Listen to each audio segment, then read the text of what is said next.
आज तो अब सैर करने में पे शुमाली इलाका जाती ये शुमाली इलाका जाती खटियाँ नहीं पुले दरिया गुजरता पे शानदार मनाजिर हैं। चलो असा है कि अपने दोस्तों को अपने व्यूवर को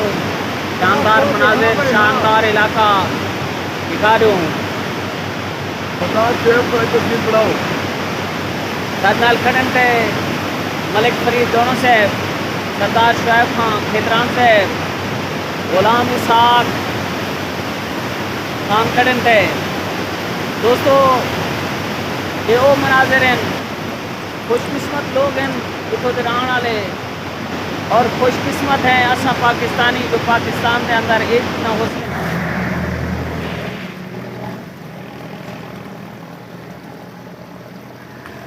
लाल बड़ा यार यार ये हट जरा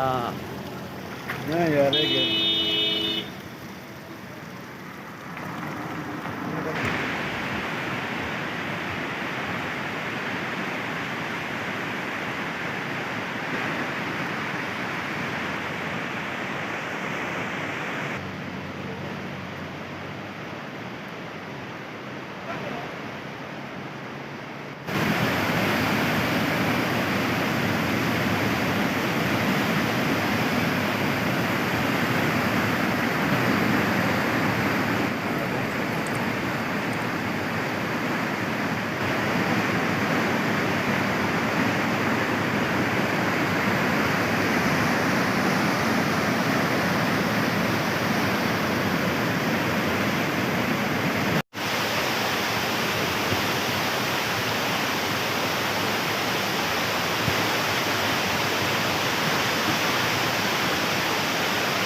घिन कशी कोल ये कल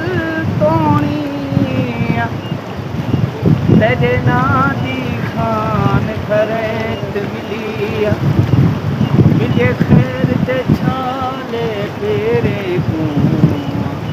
अते हाँ को दिगेर मिली ते तू ढोल गुलाब दे बाग ढए सब लई लाने